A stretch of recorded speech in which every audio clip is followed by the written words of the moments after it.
Good morning students. So myself Manjeet, your science teacher.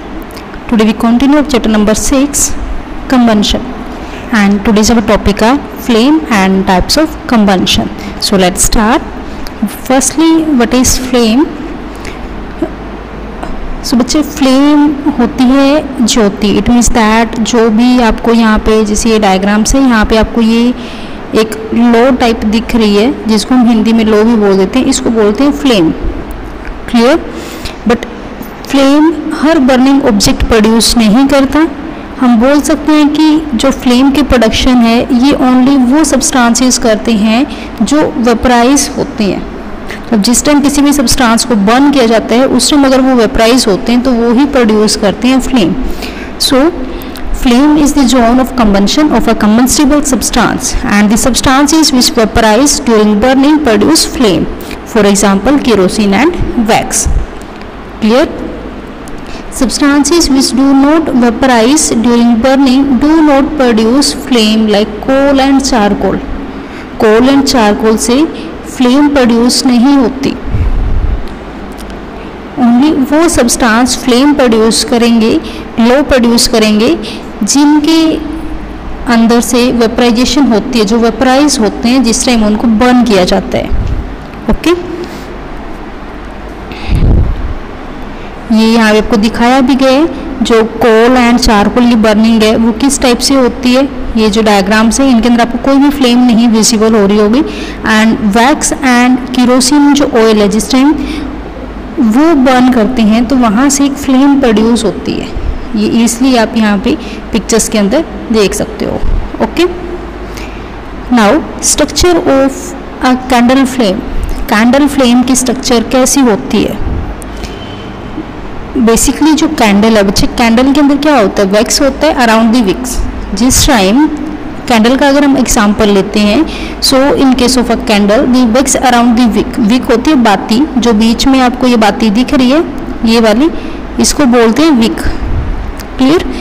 The wax around the wick melt as soon as the wick is lit. जैसे ही Wick है वो जलती है तो उसके आसपास की जो वैक्स है, जो उसके आसपास का ये मोम है आपको दिख रहा होगा यहाँ पे कैंडल के अंदर, वो मेल्ट हो जाता है. The wick then drawn the molten wax by capillary action. And फिर क्या होता है, जो मेल्टिंग मोल्टन वैक्स है वो नीचे की साइड गिरने लगती है. क्लियर? अपने घर पे भी जो कैंडल्स हैं उनके अंदर देखा होगा. Which turn into vapours due to the heat. और जो कुछ ना कुछ जो अमाउंट है वैक्स की वो वेपर्स के अंदर भी कन्वर्ट हो जाती है. वो कुछ नीचे आती है, बट आपने देखा होगा जो हम कैंडल लेके आते हैं वो इतनी बड़ी होती है, बट जिस टाइम वो सारी बर्न हो जाती है तो वो नीचे थोड़ी सी जगह पे इकट्ठी हो जाती है. तो इतनी ज़्यादा जो वैक्स थी वो कहाँ गई? वो वेपराइज होगी, तब भी यहाँ पे आपके पास कम बचती है लास्ट में ये. So it is the vapours that burn with a flame. The wick does not burn. Wick burn नहीं होती, बट जो वैक्स है वो बर्न होता है. Okay, similarly in a kerosene lamp. Kerosene lamp का भी हमने अभी एग्जांपल लिया था ना, केरोसिन एंड वैक्स, दो एग्जांपल लिए हैं हमने in case of flame. So similarly in a kerosene lamp the wick drawn kerosene from the container below by capillary action which turn into vapour and burn with a flame. Clear? जो kerosene है वो burn होता है, जो Wick है वो just एक medium है, वो एक आपके पास मीडियम होता है फ्लेम को प्रोड्यूस करने के लिए. नेक्स्ट एग्जांपल हम कंसिडर कर सकते हैं बच्चे गैस का. इट मीन्स दैट जो एलपीजी सिलेंडर हम घर पे यूज़ करते हैं या फिर बंसन बर्नर जो हम लेबोरेटरी के अंदर यूज़ करते हैं, उनके अंदर क्या होता है आपने घर पे देखा होगा. जब भी हम जो सिलेंडर वाली जो एलपीजी गैस सिलेंडर है उसको हम यूज़ करते हैं तो जो गैस है वो एक पाइप के थ्रू हमारे बर्नर तक पहुँचती है. जो बर्नर होता है ये फ्लेम प्रोड्यूस करता है एंड इसके अंदर जो गैस है वो कहाँ से आती है? पाइप के थ्रू आती है. क्लियर? सो प्रोडक्शन किस चीज़ की होती है? वेपर्स की. इट मीन्स दैट जो वेपर्स की प्रोडक्शन है वो किसके थ्रू होती है? वो होती है गैस के थ्रू. जो एलपीजी गैस है वो प्रोड्यूस होती है, वो बर्न होती है एंड वो फ्लेम की प्रोडक्शन करती है. Clear? Now next is structure of a candle flame. Candle flame की जो स्ट्रक्चर है इसके अंदर हमारे पास 3 जोन आते हैं, 3 पार्ट्स आते हैं। First is inner zone, second is middle zone and third is outer zone. Zones के साथ साथ जो फ्लेम है उनका कलर भी चेंज होता है। इनर जोन के अंदर जो कलर है फ्लेम का वो होता है ब्लैक। इनर जोन के अंदर फ्लेम का कलर होता है ब्लैक। ये ब्लैक कलर क्यों होता है? Due to unburned wax vapours. यहाँ पे जो वैक्स है वो बर्न नहीं हुई है, अनबर्न है, इस वजह से जो कलर है वो होता है black. Next second is middle zone. Middle zone के अंदर जो फ्लेम का कलर है वो येलो होता है due to luminous zone and partial combustion. यहाँ पे जो कंबंशन है वो पार्शली होती है, कंप्लीट कंबंशन नहीं होती। जैसे ही जो कंप्लीट कंबंशन है वो प्रोसीड होगी, जैसे ही जो हमारे पास वैक्स है वो कम्प्लीटली बर्न हो जाएगा, कंप्लीट कंबंशन उसकी हो जाएगी, तो उस टाइम पे जो जोन होगा उसको हम बोलेंगे आउटर जोन एंड जो फ्लेम है उसका जो कलर होगा वो होगा ब्लू कलर। आउटर जोन को नॉन लुमिनेंस जोन भी बोल देते हैं एंड मिडल जोन को लुमिनेंस जोन भी बोला जाता है। लुमिनेंस का मतलब होता है चमक। क्लियर? इसके साथ साथ यहाँ पे जो जोन्स हैं उनको पार्ट्स के नेम भी दिए गए हैं, कौन सा पार्ट्स आपका ज़्यादा हॉट होता है, कौन सा कम होता है। So first is inner zone. Inner zone है वो लिस्ट हॉट होता है, मतलब इतना ज़्यादा गर्म नहीं होता, वो कम होता है। एंड जो मिडल जोन है वो मॉडरेटली हॉट होता है, मतलब आउटर जोन से कम होता है, बट जो इनर जोन है उससे ज़्यादा होता है। एंड हॉटेस्ट जोन, जो आउटर जोन है वो बहुत ज़्यादा हॉटेस्ट पार्ट होता है किसी भी फ्लेम का। Clear? Next is structure of a candle flame, जो अभी हमने डिस्कस किया है वो रीड करते हैं। First is candle flame has 3 main zone, out of which first is outer zone, second is middle zone and third is inner zone। किसी भी कैंडल की फ्लेम के 3 जोन होते हैं, outer zone, middle zone and inner zone. In outer zone complete combustion of the fuel take place. जो fuel है उसकी complete combustion होगी एंड इस वजह से जो कलर है फ्लेम का वो होगा blue and is the hottest part of the flame. It is non luminous part of the flame. Clear? जो आउटर पार्ट है वो, जिसको आउटर जोन हम बोलते हैं, वो आपका होता है ब्लू फ्लेम के साथ। और ब्लू फ्लेम किसकी वजह से होती है? Due to complete combustion of the fuel. इसको साथ में ही हॉटेस्ट पार्ट भी बोला जाता है फ्लेम का, क्योंकि यहाँ पे जो जोन है या फिर जो यहाँ ये जो पार्ट है कैंडल का वो सबसे ज़्यादा गर्म होता है। It is also known as the non luminous part of the flame. Next is the middle zone. Middle zone के अंदर होती है पार्शियल कंबंशन, मतलब कंप्लीटली कंबंशन नहीं होता, थोड़ा बहुत कंबंशन हो जाती है फ्यूल की, कुछ आपका लेफ्ट भी रह जाता है। सो पार्शियल कंबंशन होती है फ्यूल की। And colour of the flame is yellow and moderately hot part, नहीं ज़्यादा गर्म होता ना ही कम होता, मतलब बीच वाला होता है। It is the non luminous, sorry it is the luminous part of the flame. And next third is the inner zone. Inner zone के अंदर जो फ्यूल है वो अनबर्न रहता है, अनबर्न वेपर्स होते हैं, इस वजह से इसका जो कलर है वो होता है ब्लैक एंड ये लिस्ट हॉट पार्ट होता है फ्लेम का। ओके, सो बच्चे ये था हमारा फ्लेम। फ्लेम के अंदर कितने पार्ट्स होते हैं, कितने जोन होते हैं एंड उन जोन्स के जो फ्यूल की टाइप है, मतलब कंबंशन ऑफ फ्यूल है वो किस टाइप से हो रहा है और उसके बेसिस पे जो कलर है फ्लेम का वो कैसा होता है। Okay, next is type of combustion. So during a burning matchstick, कोई भी बर्निंग मैचस्टिक आपने लेनी है और a gas lighter near a gas stove in the kitchen, turn on the knob of the gas stove. What do you observe? We find that the gas burn rapidly and produce heat and light. This type of combustion is known as rapid combustion. Combustion हमने types read कर रहे हैं combustion की। So जिस time हम एक matchstick लेते हैं, वो भी बर्निंग मैचस्टिक, जल्दी मैचस्टिक लेके चलते हैं और एक गैस लाइटर या फिर हम लेते हैं, तो हम क्या देखते हैं कि जैसे ही हम गैस स्टोव या फिर गैस जो हम यूज़ करते हैं उसका हम नॉब ऑन करते हैं, तो एकदम से जो गैस का जो बर्नर है वो फायर कैच करता है और लाइट प्रोड्यूस करता है। सो इस टाइप की जो कंबंशन है वो होती है rapid combustion. Clear? Next is there are some substances like phosphorus which burn in air at room temperature, and the type of combustion in which a material suddenly bursts into flame without the application of any apparent cause is called the spontaneous combustion. Spontaneous combustion of a coal dust has resulting in many disastrous fire in coal mines. So ये होती है आपकी spontaneous combustion. Spontaneous combustion मतलब जंगलों में बिना किसी reason के जो आग लग जाती है अपने आप ही, वो होती है स्पॉन्टेनियसली. स्पॉन्टेनियसली का मतलब होता है अपने आप.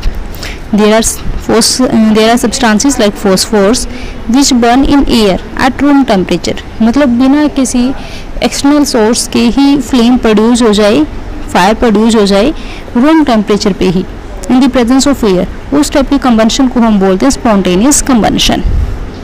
Clear. And now next is we are generally have firework on festival days. When a cracker is ignited, a sudden reaction take place with the evolution of heat, light and sound. A larger amount of gas formed in the reaction is liberated. Such a reaction is called explosion. जैसे हम क्या करते हैं, जो भी festivals आती हैं तो वहाँ उस टाइम पे हम पटाखे, ये सब जो मटेरियल है इनको जलाते हैं, इनका यूज़ करते हैं फेस्टिवल के डेज पे. जो क्रैकर्स हैं वो इग्निटेड होते हैं, फायर प्रोड्यूस करते हैं, और सडनली जो रिएक्शन होती है, मतलब जैसे ही हमने मैचस्टिक उनके ऊपर लगाई तो वो सडनली क्या करते हैं, एक रिएक्शन करते हैं, और इस रिएक्शन के थ्रू हीट प्रोड्यूस होती है, लाइट प्रोड्यूस होती है एंड साउंड प्रोड्यूस होती है. सो इस टाइप की जो रिएक्शन है जिनके अंदर गैस की फॉर्मेशन होती है, उस टाइप की जो रिएक्शन है उनको बोला जाता है एक्सप्लोजन, एंड जो कंबंशन है उसको बोला जाता है explosion combustion. Explosion can also take place if pressure is applied on the crackers. अगर आपने वो देखा होगा छोटे छोटे पीस में आते हैं और जिनको दीवारों के ऊपर फेंका जाता है, तो वहाँ पे भी क्या होती है, साउंड प्रोड्यूस होती है. तो उस टाइप के भी जो आपके क्रैकर्स हैं वहाँ से भी प्रोड्यूस होती है एक्सप्लोजन कंबंशन. या फिर आपने वो देखा होगा जिनको हम छोटे बच्चे हैं वो पिस्टल लेके उनके अंदर ऐसे एक लेयर होती है, उसके ऊपर छोटी छोटी गोली बनी होती है छोटी छोटी, उनको पिस्टल्स के अंदर डाला जाता है और वो भी वहाँ से साउंड प्रोड्यूस करते हैं. एक थोड़ी सी टाइम के लिए वहाँ पे लाइट प्रोड्यूस होती है, हीट प्रोड्यूस होती है. सो इस टाइप का भी जो रिएक्शन है वो आता है एक्सप्लोजन कंबंशन के अंदर. क्लियर. फ्लेम हम ऑलरेडी रीड कर चुके हैं बच्चे. जो मैंने अभी आपको Bunsen burner and gas stove का एग्जांपल दिया था, ये होते हैं बंसन बर्नर जो लेबोरेटरी के अंदर यूज किए जाते हैं. So can you tell the colour of the flame. अभी मैंने आपको रीड करवाया था, तो क्या आप फ्लेम का कलर बता सकते हो? What is the colour of a candle flame. अगर आपको नहीं पता तो आप एक कैंडल लो, उसको बर्न करो और वहाँ से ऑब्जर्व करो कि कैंडल की जो फ्लेम है वो कैसी होती है. Light a candle, hold a glass tube with a pair of tongs and introduce it one end in the dark zone of a non-flickering candle flame. Bring a lighted matchstick near the other end of the glass tube. Do you see a flame? If so, what is that produce a flame? Notice that the wax near the heated wick melt quickly. वही same activity है. आपने glass plate लेनी है, उसको आपने टोंग से hold करके रखना है और नीचे आपने कैंडल लेनी है. उस जो आपने ग्लास प्लेट ली है उसको अपने कैंडल के ऊपर ऐसे रखना है जैसे आपको इस डायग्राम में दिखाया गया है, और उसके बाद आपने ऑब्जर्व करना है कैंडल की जो फ्लेम है वो कैसी है, और वहाँ से आपकी गैस की प्रोडक्शन हो रही है या नहीं हो रही. वैसे हमें विजिबल नहीं होती कई बार, बट यहाँ पे आप देखोगे ब्लैक कलर इसके ऊपर जो प्लेट है उसके ऊपर ब्लैक कलर की अपीयरेंस हो गई है. सो इट मीन्स दैट यहाँ से गैस की प्रोडक्शन होती है.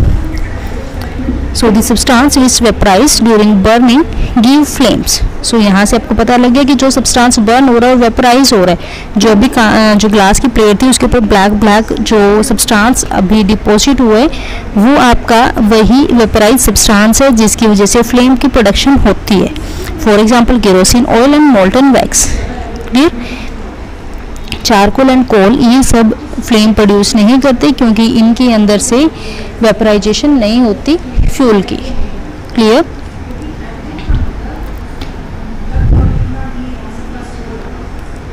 ये स्ट्रक्चर है फ्लेम की जो अभी हमने की है, कैंडल वैक्स है। उसके बाद इनर मोस्ट जोन, सबसे नीचे वाला जो जोन होता है उसको बोला जाता है इनर मोस्ट जोन, फिर middle zone, then outer zone. Outer zone सबसे हॉटेस्ट पार्ट होता है, मिडल जोन मॉडरेटली हॉट होता है and inner zone least hot part होता है किसी भी फ्लेम का। ओके, अभी हमने रीड किया था बच्चे 3 टाइप्स की कंबंशन होती है, rapid combustion, spontaneous combustion and explosive combustion. So what is rapid combustion? The combustion reaction in which a large amount of heat light are produced in a short time is called rapid combustion. जिसके अंदर बिल्कुल short time के अंदर ज़्यादा amount के अंदर heat and light produce हो तो उस टाइप की जो कंबंशन होती है उसको बोला जाता है rapid combustion. Next is spontaneous combustion. The combustion reaction which occur on its own without the help of any external heat is called spontaneous combustion। जैसे जंगलों के अंदर आग लगती है तो वो विदाउट किसी एक्सटर्नल सोर्स के लगती है, कहीं से एक्सटर्नली हीट प्रोवाइड नहीं करवाई जाती, जस्ट जो ग्रास है उनका इग्निशन टेम्परेचर इंक्रीज हो जाता है समर डेज के अंदर और ग्रास के अंदर आग लगने की वजह से जो जंगल है उनके अंदर भी आग लग जाती है। क्लियर। सो स्पॉन्टेनियस का वर्ड आप जो स्पॉन्टेनियस वर्ड्स है इसका मतलब आपने याद रखना है बच्चे। स्पॉन्टेनियस का मतलब होता है अपने आप। क्लियर। सो जहाँ पे अपने आप एक्सप्लोजन होता है उसको बोला जाता है spontaneous combustion.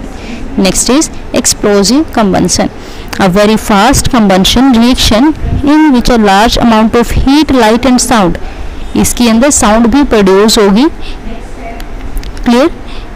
Is called explosive combustion. जैसे यहाँ पे आपको एक बॉम्ब टाइप दिखाया हुआ है, जिस टाइम जो कंबंशन होती है इस टाइप की जो कंबंशन होती है उस टाइम साउंड भी प्रोड्यूस होती है, लाइट भी प्रोड्यूस होती है एंड हीट भी प्रोड्यूस होती है। सो ये था हमारा कंबंशन एंड फ्लेम।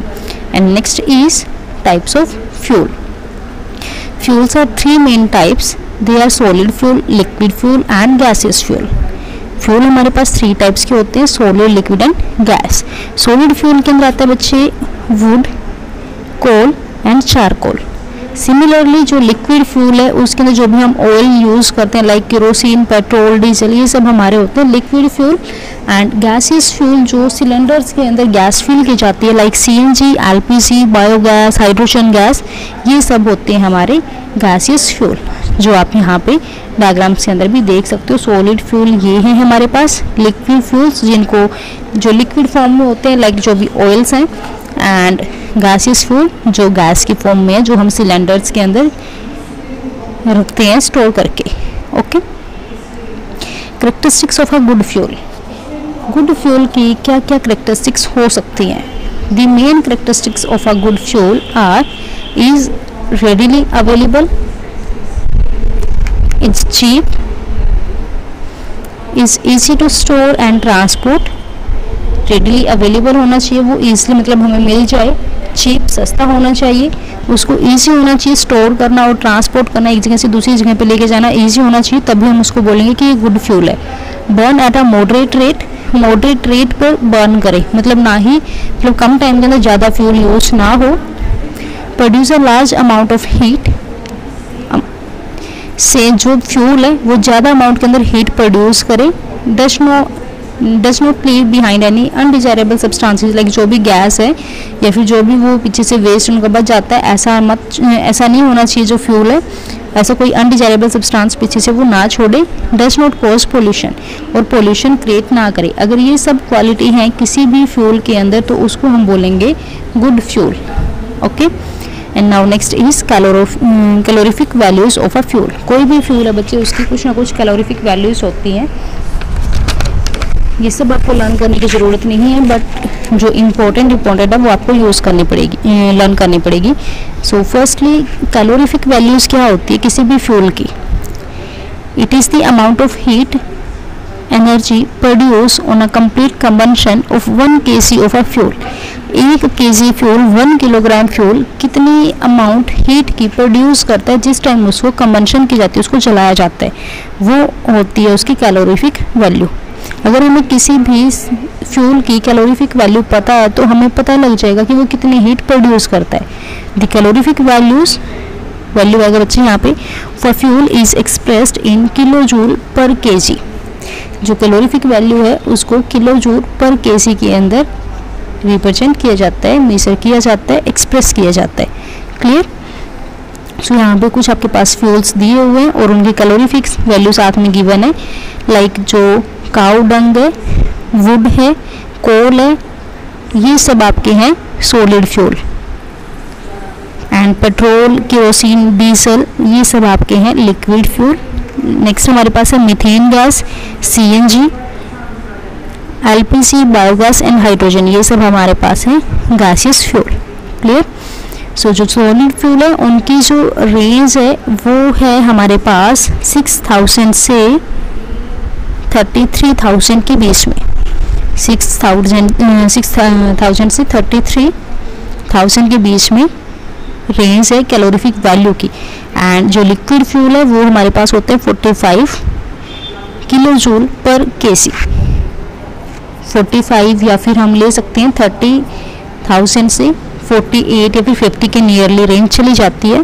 नेक्स्ट जो हमारे पास गैसियस फ्यूल है, गैसियस फ्यूल की जो वैल्यू है वो बहुत ज़्यादा होती है, 35 से लेके 150,000, 35 से लेके 150,000। क्लियर? सो ये हमारे पास कुछ वैल्यूज़ हैं, कैलोरीफिक वैल्यूज़ हैं फ्यूल्स की। Hydrogen has the highest calorific value among all fuels. Hydrogen हमारे पास एक ऐसा फ्यूल है जिसकी जो कैलोरीफिक वैल्यू है वो सबसे ज़्यादा है। नेक्स्ट हमारा टॉपिक है बच्चे harmful effects on the environment due to burning of fuel. ये हम अपने नेक्स्ट लेक्चर में कवर करेंगे। कोई भी फ्यूल है अगर उसको हम बर्न करते हैं तो उसके क्या क्या हार्मफुल इफेक्ट होते हैं एनवायरनमेंट पर। Okay, thank you, have a nice day.